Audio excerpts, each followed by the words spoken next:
Dizia o cantor Agnaldo Timóteo: os brutos também amam. Eu sou o professor Eduardo Simões e este é o nosso canal. Bem, este livro de história, chamado História das Sociedades, das comunidades primitivas às sociedades medievais, publicado pela primeira vez em 1980, vendeu como água, principalmente por causa, naquela época, de sua matriz, marxista socialista. E lendo esse livro aqui logo no início, na página 12, nós temos uma passagem curiosa. Diz assim: homens cuja situação de oprimidos se constitui um desafio a que devem responder com criatividade e coragem. Coragem de construir uma sociedade onde a organização social da produção possibilite a todos viverem uma vida saudável, física e emocionalmente, sociedade onde seja menos difícil amar. Na página 46, ele diz ainda o seguinte: o homem poderá perceber que seu trabalho pode e deve ser uma forma de encontro com os outros homens, uma forma de crescer interiormente enquanto pessoa, uma forma de se humanizar, enfim, uma forma de amar. É muito curioso, você perceber isso num livro que se propõe ser científico, sobre história, mas de uma certa forma reflete aquilo que se imaginava que fosse, o que é o socialismo, Inclusive nessa época explodia nas paradas de sucesso uma música do cantor e compositor Cazuza, que dizia num dos versos o seguinte: a burguesia fede, a burguesia quer ficar rica. Enquanto houver burguesia, não vai haver poesia. E pesquisando na internet recentemente, vi um artigo na edição portuguesa do Pravda, que é o jornal do Partido Comunista Russo, ainda hoje, E nesse artigo havia um título esse artigo tinha um título interessante: Socialismo, o nome político do amor.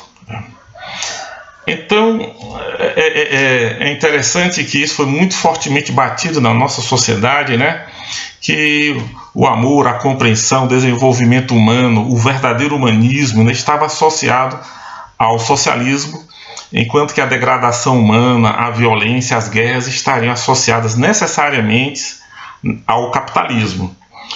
Ora, quando os países socialistas começaram a se tornar capitalistas por conta de pressões econômicas, principalmente econômicas, nós outros que não éramos mais socialistas imaginávamos que nós iríamos viver, afinal, o melhor dos mundos, Afinal, a eficiência econômica obtida pelo capitalismo seria acrescida, enriquecida pela eficiência moral trazida pelo socialismo, porque da mesma forma que os antigos eugenistas, afirmavam que a superioridade moral da raça branca era um fato incontestável, os socialistas também afirmavam e afirmam ainda que a superioridade moral dos socialistas é evidente perante um capitalista ou pessoas que defendem esse tipo de sociedade, Acontece que nem sempre as coisas são exatamente como parecem,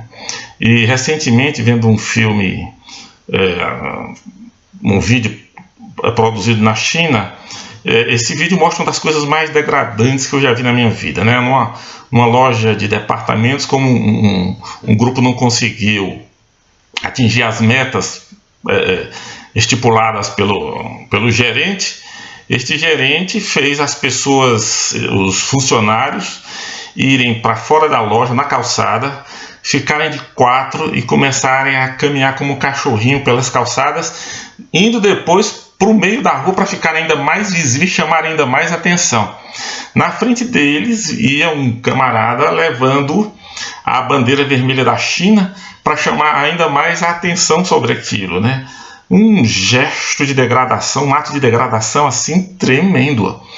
E aí essa matéria onde se via isso, inclusive o vídeo também, remetia a outra, né, onde numa outra ocasião, num outro momento, um gerente de uma empresa levou vários funcionários, alguns homens e mulheres, para cima de um palco na frente de todos os seus colegas e começou a bater nesses homens e mulheres já adultos com uma espécie de vara, batia fortemente nas nádegas deles, fazendo um barulho enorme. Olha, eu não sei o que era mais degradante para quem assistia aquela cena, se era o sadismo do camarada que batia, ou se era a submissão com que as pessoas dessa maneira brutalizadas reagiam àquilo.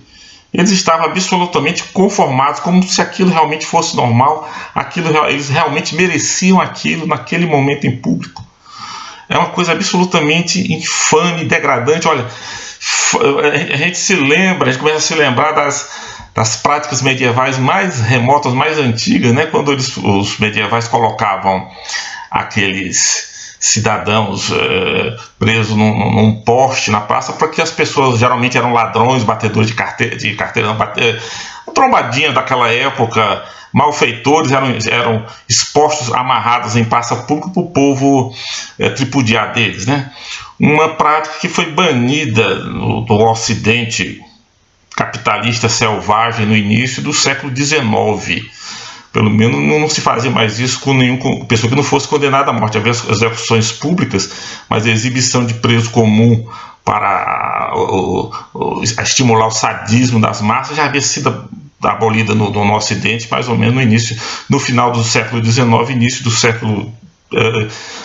no final do século XVIII, desculpem, e início do século XIX. Na China, isso está em voga até hoje, né? E aí, algumas pessoas poderiam logo pensar, né? Bom, isso aí deve ser fruto do retorno do capitalismo, né? Da virada capitalista da China. Olha, se o socialismo aprimorava as pessoas, não há nada que explique essa queda repentina da qualidade moral dessas pessoas, só porque houve uma mudança no sistema econômico. Mas a verdade é que se você for tomar conhecimento da história do socialismo chinês, você vai ver que uma das práticas mais comuns, mais estimuladas, fora as execuções, que foram de milhões, né, era aquilo que eles chamavam de sessão de luta. As sessões de luta eram momentos onde pessoas que haviam sido, por alguma razão, muitas banais até, de serem contra-revolucionários, de estarem atrapalhando o processo revolucionário, essas pessoas, elas eram expostas publicamente, às vezes vinham com um cartaz amarrado no pescoço, onde se escrevia o crime dela, né? Elas geralmente estavam com os braços amarrados para trás, curvadas para frente, elas não podiam erguer a cabeça, porque senão alguém vinha e batia com uma vara de bambu na cabeça dela.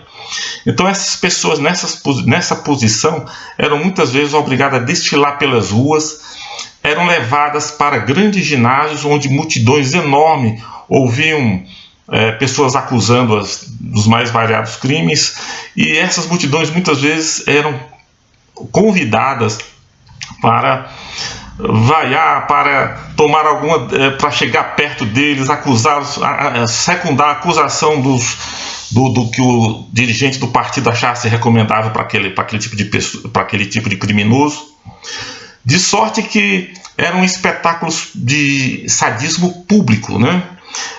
Você vê que o sadismo era uma forma de política de Estado, era uma meta cultural da Revolução. E isso, é claro, que não se apagou da noite para o dia. E hoje, em pleno século XXI, né, em pleno 2018, 2019, nós vemos cenas degradantes desse jeito dentro de um regime que veio estabelecer, né, a justiça social, a paz e o amor, como dizem os nossos artistas. Mas a gente sabe também que esses excessos, esses exageros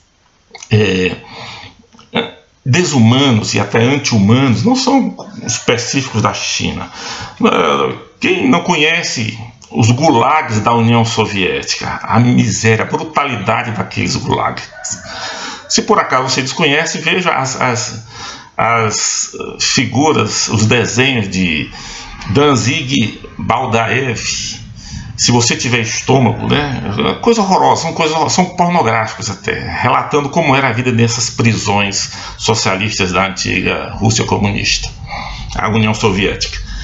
A brutalidade da repressão policial, por exemplo, na Romênia, na Alemanha Oriental, aqui na Venezuela, aqui juntinho de nós, o massacre que houve na Nicarágua, isso tudo em nome do amor, da igualdade social e tudo.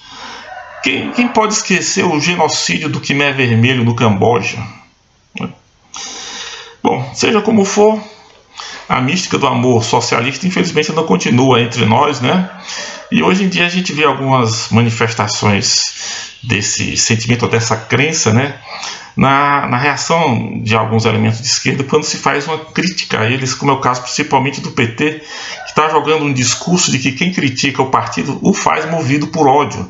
Há inclusive um vídeo muito engraçado disponível no YouTube daquele rapaz chamado Mamãe Falei, que mostra uma senhora dando soco nele, enquanto diz: vocês odeiam o PT, vocês odeiam, e batendo no rapaz, e o rapaz sem reagir, né? Mas o ódio era do rapaz e não dela. Bom, então, já que segundo Cazuza o socialismo monopoliza o perfume e a poesia no mundo, eu acho que podemos deduzir perfeitamente que a obra símbolo do socialismo mundial só pode ser o livro do poeta francês Charles Baudelaire, sintomaticamente chamado de Flores do Mal. Muito obrigado.